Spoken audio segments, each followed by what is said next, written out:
मुल्तान हमारे पंजाब सराय की एक मिसाल है कि अमृतसर दी तकड़ी अमृतसर दी तकड़ी तुलम भेदे वट्टे। जब वहाँ की तकड़ी होगी तो वहाँ के वट्टे होंगे, तो उन्होंने कहा मुल्तान तुल गया 2.5 पा पक्के। 2.5 पा की आपकी हैसियत देने के लिए आ गए भाई। तो ये तो हमारे कल्चर का मैं आपको बात सुन रहा हूँ कि अमृतसर दी तकड़ी लंबे दे बट्टे, मुल्तान तुल गया 2.5 पा पक्के। ये है मुल्तान की हैसियत। आप सबकी ये हैसियत है नहीं, लेकिन मैं आपको ये यकीन दिलाता हूँ कि हम मुकाबला भी करेंगे और इंशाअल्लाह तवक्को भी रखते हैं। ये जानते हैं हमारे शहर के लोग भी कि उसका क्या ताल्लुक़ है मुल्तान से। कहीं ये घर होगा तो कोठियाँ तो हर जगह पे होती हैं, पैदा हो गए होंगे। कभी मुल्तान के दुख दर्द में कभी जिक्र किया, बात की उन्होंने? मैं आपसे यही अर्ज़ कर रहा हूँ कि मैंने डोगर साहब मेरे लिए बच्चों की तरह है, लेकिन मैं लड़ा हूँ और हमेशा जीता हूँ उनसे, उनके बाप से भी जीता हूँ। इसलिए मुझे पता था कि मुस्लिम लीग ने की क़यादत ने ये सीट इस शहर को कुर्बान कर दिया है। उन्होंने लड़ने देते तारिक रशीद को, जो भी था। तो ये इस सूरत हालात में से हम निकल के देख रहे हैं। अब मुझे वो कहेंगे तो मैं आपको जो 8 तारीख को अगर इलेक्शन होता है, पॉसिबिलिटी होती है ना, मैं उसके नतीजे आज आपको बता देता हूँ। आप लिख लीजिए, उस दिन फिर जो रिज़ल्ट आएंगे आप लिख लीजिए। 30 से 35% सीटें मुस्लिम लीग की, 15 से 20% सीटें पीपल पार्टी की, 20 से 30 सीटें छोटे सूबों की और छोटी जमातों की, बाकी सब आज़ाद। तहरीक इंसाफ का एक आदमी नहीं होगा उस असम्बली में, जा नहीं सकता। ये अगर इससे आप आज बैठे हैं, यही रिज़ल्ट ना हो, मुझे पकड़ लीजिएगा। फिर ये समझेंगे कि वो वज़ीर आज़म बनाएंगे किसी इन पार्टियों में से, नहीं। इनकी हैसियत ही नहीं होगी कंट्रोल करने की। इनके इतने कम उन्होंने रखे हुए मेंबर्स कि वो आगे जाके वो डोमिनेट नहीं कर सकेंगे। मियाँ नवाज शरीफ को पीछे बैठना पड़ेगा। जरदारी साहब भी जाएंगे तो पीछे बैठेंगे। वज़ीर आज़म का हक समझा जाएगा तो मुझे तो कोई इतराज़ भी नहीं कि छोटे सूबे का होगा कोई वज़ीर आज़म, वहाँ का होगा। पंजाब के अंदर भी वो हमारे मोहसिन साहब जो है, क्या नाम है इनका, मोहसिन नकवी, हमारे पुराने दोस्त हैं, लेकिन वो जितनी वो भाग दौड़ कर रहे हैं, हक तो उनका बनता है कि उनको वज़ीर आज़म बनाया जाए, वरना वज़ीर आला तो उन्होंने रहना ही रहना है। इसी तरीके की गवर्नमेंट होगी। अच्छा, जब ये कर रहे हैं, मैं उनसे सदा करना चाहता हूँ हमारी एस्टेब्लिशमेंट से कि बखुदा इस नतीजे के बाद पाकिस्तान तरक्की करेगा, पाकिस्तान आगे की तरफ चल सकेगा। आप कामयाब हो गए हैं, आपने इमरान खान को वहाँ पे बंद कर दिया है और वो आपने मुकदमे भुगत रहा होगा। मैंने यही बात कही थी इमरान खान से, उसे बुरी लगी थी। मैंने कहा इनका सहारा मत लो, तुम्हारे साथ वही करेंगे जो मियां नवाज शरीफ के साथ कर रहे हैं। उन्होंने कहा नहीं, आप तो जाए ना, चला आया। मैंने बताया कि देख लेना ये हमारे जजेस और हमारे जर्नल क्या करेंगे, वही किया उन्होंने। तो इस बदकिस्मती मुल्क की है। हम अगर लोगों को जो फ्लो है, लोगों की सोच है, जो फिक्र है, उसके मुताबिक नताइज एक दफ़ा भी हमने नहीं लेने दिए। लोगों को अपनी मर्ज़ी की हुकूमत हमने नहीं दी, इसलिए उसका तो इन्होंने बंद कर लिया है। वो तो बदकिस्मती होगी कि कोई इसका किसी मरहले पे ये रुका तो फिर खूनी इनकलाब आएंगे। मेरा ख्याल ये था कि जो तहरीक इंसाफ वाले हैं वो इलेक्शन डे के ऊपर किसी और को आगे आने भी नहीं देंगे, ये मेरा अंदाज़ा था, है अभी तक। लेकिन मैं समझता हूँ कि उनके भी रूह खींच ली गई है, तहरीक इंसाफ की रूह खींच ली गई है। वो कला है उनके, वो लीडरशिप कर रहे हैं, उनको ना तजर्बा है, उनके अपने मामला जैसे हैं। उस पार्टी को अगर इतना आपने ख़त्म किया तो उसमें सिर्फ नुकसान इमरान खान का नहीं होगा, हमारा होगा, मेरा होगा, पाकिस्तान का होगा। मैं तो इस बात के ऊपर एहतजाज करता रहूँगा और साथ अपनी एस्टेब्लिशमेंट की भी। मैं तो उनके खिलाफ इनकलाब नहीं ला सकता, लेकिन मैंने कहता उनको हमेशा है कि आपने आपको संभाल लें। पाकिस्तान तो आपने नहीं संभाला, पाकिस्तान के टुकड़े टुकड़े हुए हमारी फौजी क़यादत के हाथों, और आइन के टुकड़े टुकड़े भी होते हैं हमारी फौजी क़यादत के हाथों। ये अभी तक सीखे नहीं हैं। मामला तो पाकिस्तान के चलने ऐसे भी बेहतर चलने हैं। मईशत आप देख लें, बेहतर हो गई है। हमारी जो है स्टॉक मार्केट आज थोड़ी सी मंदी है, लेकिन रोज़ाना वो चढ़ती जा रही हैं। पेट्रोल की कम कीमतें हो रही हैं। पाकिस्तान का एक जोग्राफिकली ताकत ऐसी है कि पाकिस्तान की इतनी रूह, वो जो मुखालिफ हैं हमारे, जो अमेरिका जो हमारा दुश्मन नंबर 1 है, वो इस पाकिस्तान को ख़त्म करना उनके फेवर में नहीं है। उन्हें क्वेटा के अंदर अपना अड्डा चाहिए जहाँ से वो अफ़गानिस्तानियों को मारेंगे। फिर जब आप 50 साल से, तकरीबन 45 साल से आप जो पठान हैं उन्हें पकड़ पकड़ के अमेरिका के हवाले कर रहे हैं। वही तो मानो जेल जो है, पहले मैं उस सेल में रहा हूँ यहाँ जो अडियाला जेल में थी, लेकिन वहाँ से पकड़ के दे दिया आपने, उस मुल्क के सफ़ीर को पकड़ के दे दिया आपने, जो मुल्ला ज़ईफ़ होता था, याद हो आपको कैसे किया। अब फिर हमने गुलामी कर ली है। पहले 92 हुआ, परवेज़ मुशर्रफ ने पाकिस्तान को सरेंडर कर दिया। आपका शमसी एयरपोर्ट, पसनी, गवादर, वो वहाँ इलाकों में पाकिस्तान की फ़ौज को इल्म भी नहीं था, कोई जा भी नहीं सकती उन एयरपोर्ट में। वहाँ से ड्रोन उड़ते थे, वहाँ जाके मारते थे। तो अब वो फिर क्वेटा मांग रहा है, और बदकिस्मती से ये बात, ये अफवाह काफ़ी तक फैल चुकी हुई है कि हमने ड्रोन के लिए क्वेटा का एयरपोर्ट जो है वो फिर दे दिया है। उसके बदले में वो कहेंगे जी आप इलेक्शन कराएं ना कराएं।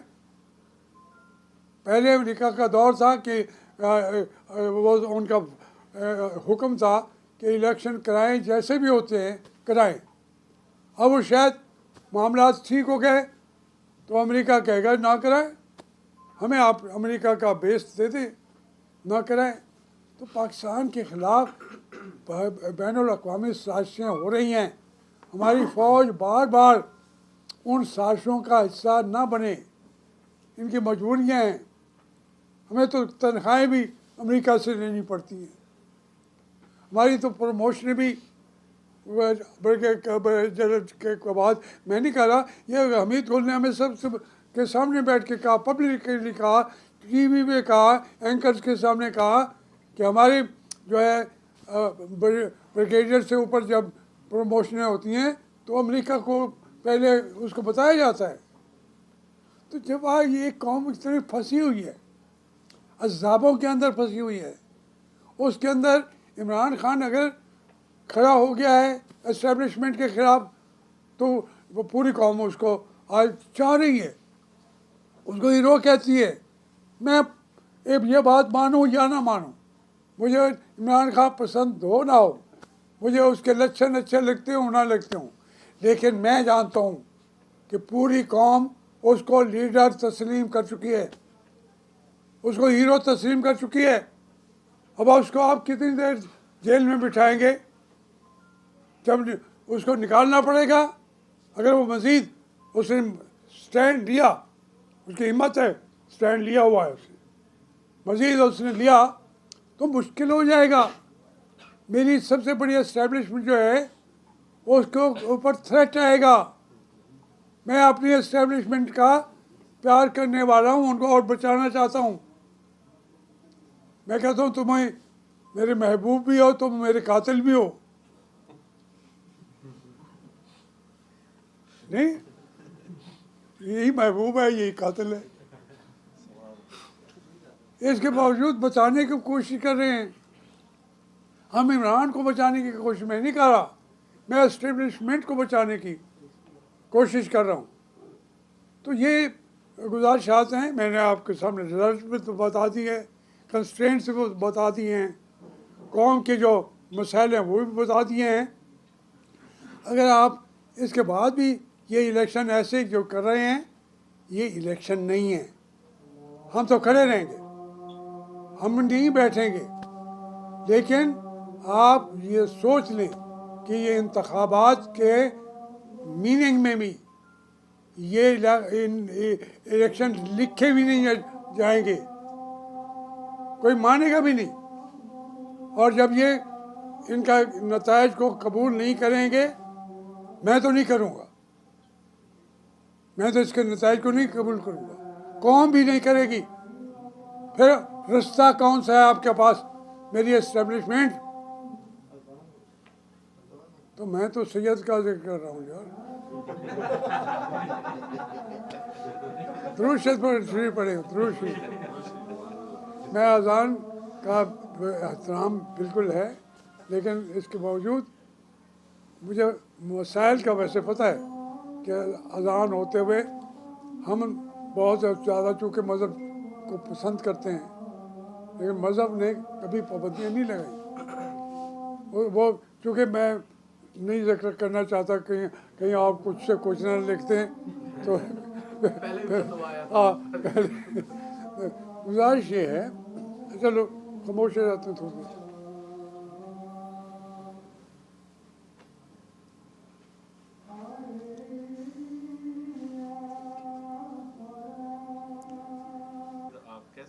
आगे मजीद चीज़ें चल पाएंगी? नहीं, सिस्टम तो जमहूरियत का जो निज़ाम है वो उस सिस्टम से तो हम डेविएट कर चुके हैं, हम उससे साइड पे चले गए हैं और 70 साल से साइड पे खड़े हैं। मुल्क तो चल रहा है, सिस्टम जो नहीं था वो बना लिया गया है कि भाई आपका चीफ मार्शल एडमिनिस्ट्रेटर हो तो भी वो सदर होगा, आपका कोई सारे गवर्नर फौजी हों वो भी करेंगे, और हमारी जो है ब्यूरोक्रेसी वो उनके ताबे होगी। सियासतदान भी जब ताबे दो हो जाते हैं, सब सियासतदान जो ताबे जो हो जाते हैं वो उसको अख्तियारात दे देते हैं कुछ दिनों के लिए, लेकिन बाद में वो कहते हैं नहीं यार बस करो, और भी किसी और को भी बारी दो, बारी वोट देते हैं। तो सिस्टम हमारा जो है एक ही चल सकता है, वो है जमहूरियत। और पाकिस्तान के लिए इसलिए ज़्यादा ज़रूरी है कि हमारे जो चारों सूबे हैं, अगर उनके अंदर महरूमी का एहसास पैदा करते करते वहाँ भी सूरत हाल हम कत्ल व गारत तक ले जाएंगे। बलूचिस्तान के अंदर आज क्या हो रहा है देखें, कुत्तों के आगे उनकी नाशें फेंक दी गई। ये बातें करेंगे तो लगेगा कि यार ये तो पाकिस्तान के मुखालफत के अंदर बात कर रहा है। अताउल्लाह मैंगल का बेटा या अख्तर का भाई, उसको कुत्ते खा रहे थे। ज़ियाउल हक से जो उसको जब पकड़ा गया तो उन्होंने ज़ियाउल हक साहब से भुट्टो साहब ने पूछा कि भाई वो मुझे पूछते हैं कि ये कहाँ से आपने उसको तो कुत्ते खा रहे थे। तो उन्होंने कहा कि आप बता देंगे कि वहाँ कश्मीर में ये गया था। भाई कहाँ वो वहाँ का बलोच कश्मीर में क्या कर, तो वहाँ वो मार गया।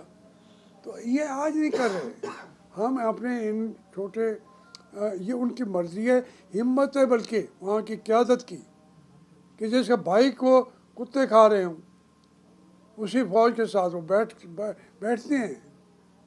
शायद मैं तो ना बैठूं अगर मेरे भाई को कुत्तों का आगे डाल दें। क्यों उनको खराज तहसीन पेश करना चाहिए कि वहाँ पे वो जो है अताउल्लाह मैंगल वज़ीर आला था बलूचिस्तान का, जब अलग हो गया बांग्लादेश देश उन्होंने क्या तो उन्होंने कहा ये भी अलग कर लो। देखो बलूचिस्तान का नाम मैं पाकिस्तान रखूँगा, नहीं टूटने देंगे। और उर्दू ज़बान पहले उसने कहा बलूचिस्तान में कि हमारे सूबे की जो है ज़बान उर्दू होगी। पंजाब ने तो आज तक नहीं कहा उर्दू होगी। ये एक दर्दनाक मंजर है। सर ये दर्दनाक कहानी जो है जो 70 साल है, इसमें अगर देखा जाए तो भुट्टो से लेके और नवाज शरीफ तक तकरीबन सारे ही उन्हीं की कंसेंट से आते हैं। तो इसमें सियासतदान भी तो खुद कसूरवार हैं, जो सियासी जमातें बनाते हैं वो साथ मिल जाते हैं और वो फिर भाग के जो है ना वो गोद में बैठ जाते हैं। जब वो गोद से निकालते हैं तो फिर वो गालियाँ देने शुरू कर देते हैं। इस पर आप क्या कहें? आप ये बताएं ये जितने सियासतदान पैदा किए हैं, जितने भुट्टो साहब से लेके मेरे तक सब तक, वो किसके पैदा किए हुए हैं? एस्टेब्लिशमेंट। तो अब सियासतदान को तो गाली जब दें जो उससे पहले जब मार्शल लॉ नहीं लगा था, हुसैन शहीद सोहरावर्दी जो है वज़ीर आज़म बन रहा था, मौलवी फजल हक जो है वो यूनाइटेड बंगाल का दोनों का वज़ीर आज़म था। हमने क्या हशर किया उनका, जो शेर बंगाल था मौलवी AK फजल हक। नाज़मुद्दीन साहब जो हैं वो यूनाइटेड बंगाल का वो वज़ीर आज़म था। हुसैन शहीद सोहरावर्दी कलकत्ते का मेयर था। कलकत्ता उनके अक्सरियत जो थी मुसलमानों की थी। उन्होंने कहा हम आपसे कलकत्ता छीन लेंगे।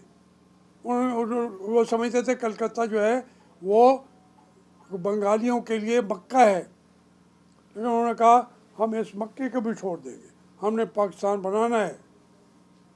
वो थे पॉलिटिशियन, चौधरी मोहम्मद अली तक किसी हद तक, लेकिन उन्होंने भी यहाँ पे जो कॉन्स्टिट्यूशन दिया 1956 का, उनके 7 वोट होंगे तो हमारे 5 होंगे, गिने उनके भी 5 जाएंगे। हमने किसी को साथ बिठाया नहीं। सियासतदान जो आता है थोड़ा सा ग्रो करता है, जब ग्रो करता है तो उसको कहते हैं साइड पे हो जाओ। भाई मुझे बताएं चले नवाज शरीफ सियासतदान था? तो नहीं था। मुझसे आके पूछता था कि मैं केड़ी पार्टी जावा जी चीज़ तुम जाना है, मैं उससे अब वो भी मौजूद है, शहबाज शरीफ साहब भी मौजूद है। चल के आके मुझे कहते थे लाहौर में कि आप जिस पार्टी में जाएंगे हम भी जाएंगे, लेकिन वो कारोबारी थे, सियासतदान नहीं थे। सियासतदान ये बनाते हैं। अब तो अपना ये जहांगीर तरीन साहब सियासतदान तो नहीं है, पूरी पार्टी बना के खड़ी कर दी है।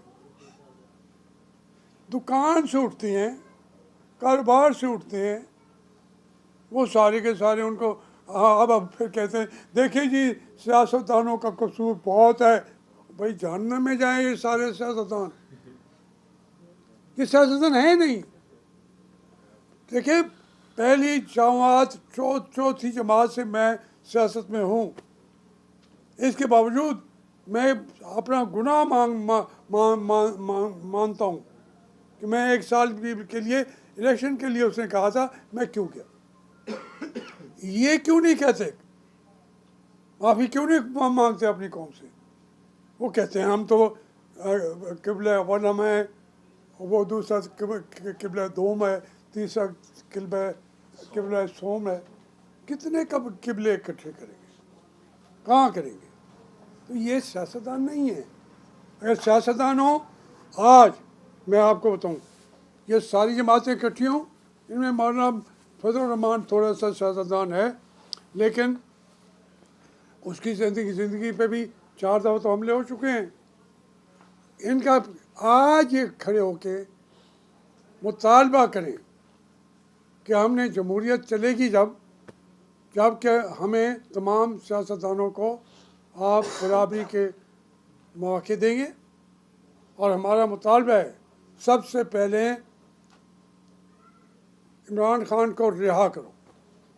वो कहते हैं नहीं, हमारी 9 मई है, और 9 मई का हशर जो आपने खुद किया हुआ है, मैं नाम लेना शुरू करूँगा जो इनकी FIR में है, जिसका जिक्र चीफ आपका करता है तकरीर के अंदर।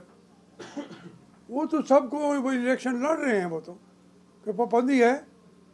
आपकी बात मेरी समझ आ रही कि नहीं आ रही, किसी को आई है या वो ऊपर से चली गई है। 9 मई के अंदर इल्ज़ाम क्या है, FIR है। तो 9 मई से भी बड़ा जुर्म ये है कि इमरान खान के साथ खड़ा होना। नहीं, 9 मई हमने तो उसकी एक तकदीस की, हमारा मुकद्दस सितारा है। उन्होंने कहा 9 मई, हम भी कहते हैं जो 9 मई की मजम्मत करते हैं, लेकिन उन्होंने तो 9 मई जो उनको सूट करता है, वो मुलवस भी है, उसको कहा आ जाओ, तुमने माफ़ी मांग लिए, लड़ो इलेक्शन। क्या कर रहे हैं हम? कोई एक तो बात हो ना। आप मुझे बताएं कि 9 मई के बाद चलो बाकी वो सारे सियासतदान जो हैं, जैसे माफ़ी मांग ली, करोड़ों रुपए, अरबों रुपए, खरबों रुपए के उन पर इल्ज़ाम आते थे माफ़ हो गए। यार ये तो नहीं होता, ये तो हुकूमत नहीं होती। क्योंकि फ़ौज है, वो जिसको चाहे मालिक है इस मुल्क की, जिसको चाहे माफ़ कर दे, जिसको चाहे ना करे। भाई 9 मई के ऊपर जिन्होंने किया है उन पर मुकदमा चलाओ, आगे पीछे क्या बातें करनी।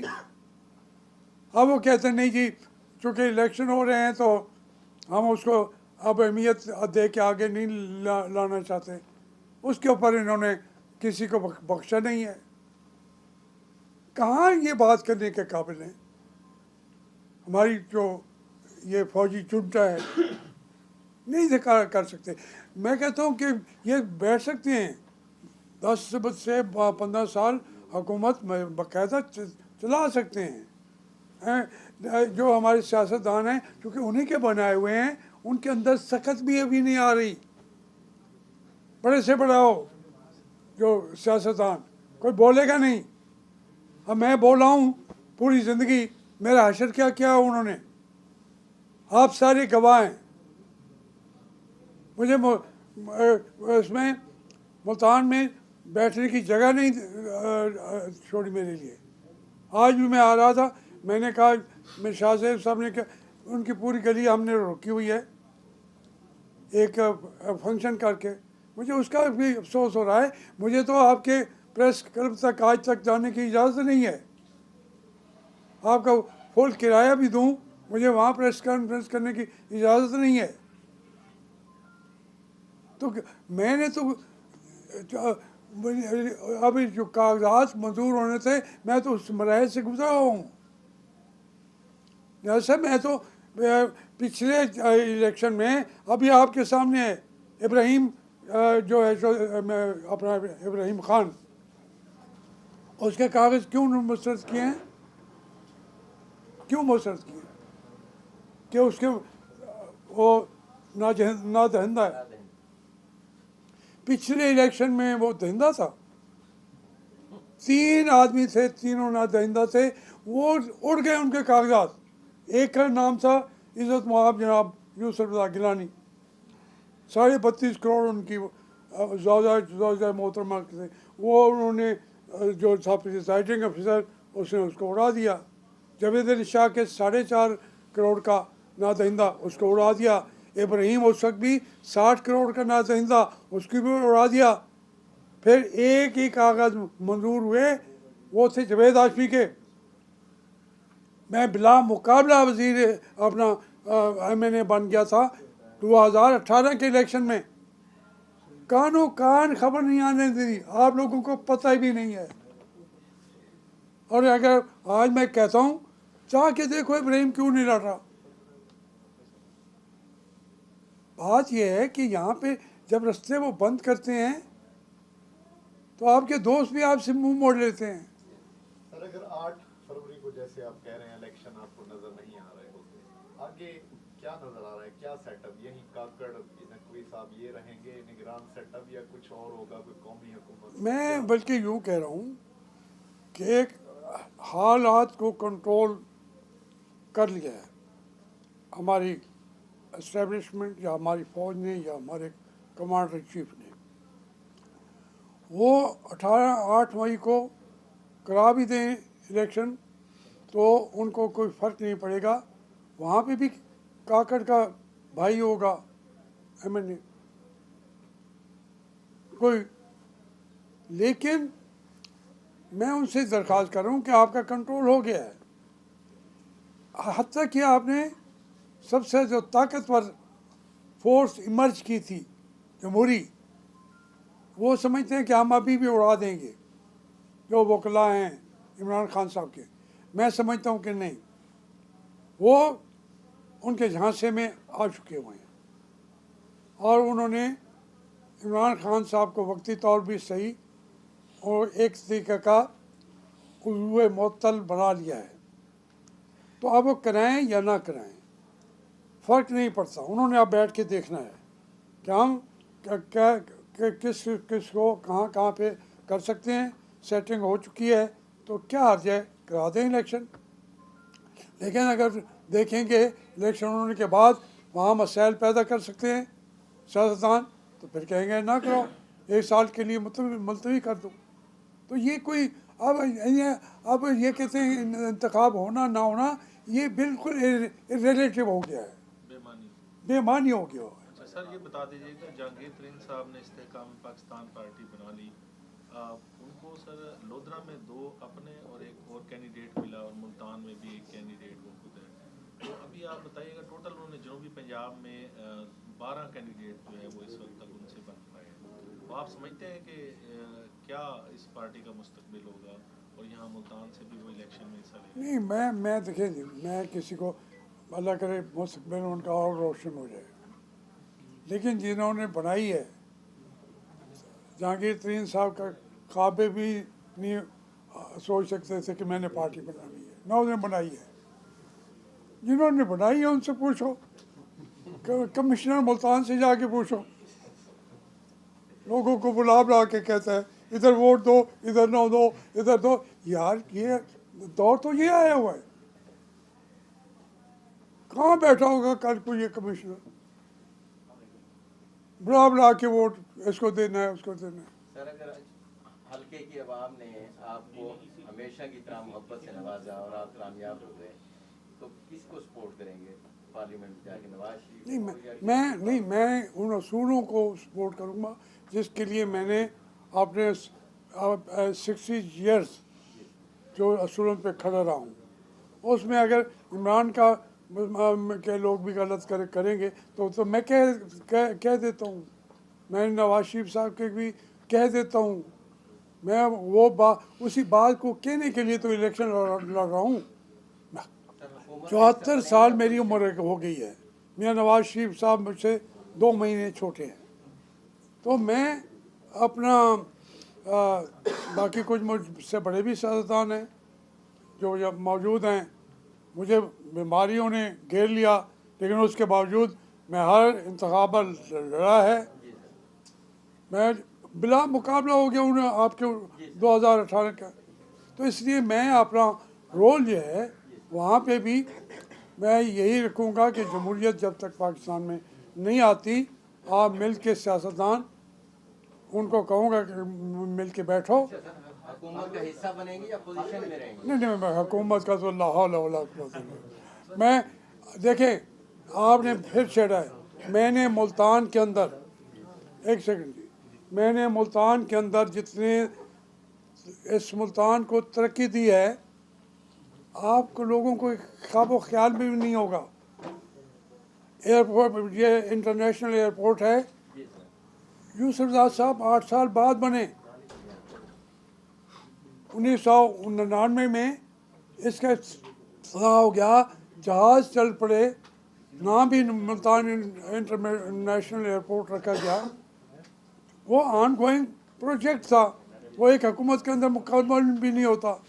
फिर परवेज़ मुशर्रफ ने भी 2 अरब रुपए दिए, ऑन गोइंग प्रोजेक्ट था। फिर सवाल से हमारी खुशकिस्मती थी, हमारा वज़ीर आज़म इस शहर का हो गया, वो उसका कंट्रीब्यूशन भी होगा, लेकिन बुनियादी तौर पे उसको बनवाया मैंने, किसी आदमी ने, किसी तंजीम ने, किसी ताजरों की तंजीम ने इंटरनेशनल का सोचते ही नहीं थे। शक्ल बदल दी मैंने पाकिस्तान में, मुल्तान की 5 यूनिवर्सिटियाँ मैंने बनाई। अब कुछ कहते हैं, मैं तो नहीं कहता, मेरा बड़ा अजीज़ है राना महमूद अफसर। और भाई हर प्रोजेक्ट मैंने इसी हल्के के अंदर कराया है। 4-5 यूनिवर्सिटियाँ बनाई हैं मैंने, 7 कॉलेजेस लड़कियों के, 5 कॉलेजेस। फिर आपको ये किडनी हॉस्पिटल जो है वहाँ पे GHO का बनाया हुआ था, किडनी का है नहीं, लेकिन मैं जगह नहीं जहाँ मिलती थी वहाँ जाके बना दिया। कार्डियोलॉजी हमने बनाया, इसका प्रोजेक्ट वो पास करा के पैसे रख लिए। जब बनना था मैं यहाँ नहीं बनाना चाहता था, उन्होंने एक कोठी में बना के बंद कर दिया। उसका दोबारा हिस्सा लेने के लिए नवाज शरीफ से यहाँ मैंने वहाँ लिखवाया, पटवारी और तहसीलदार से बुला के, जो आपके प्रेस क्लब के पीछे का इलाका है, आपके सामने ये हुआ है। एक एक चीज़ के अंदर मैंने जान डाली है। चूँकि हमारे शेख रशीद साहब से पहले उनके 2 बेटे थे, तीनों MNA थे, डोगर साहबान थे, वो इन प्रोजेक्ट्स पे बात करना मुनासिब नहीं समझते थे।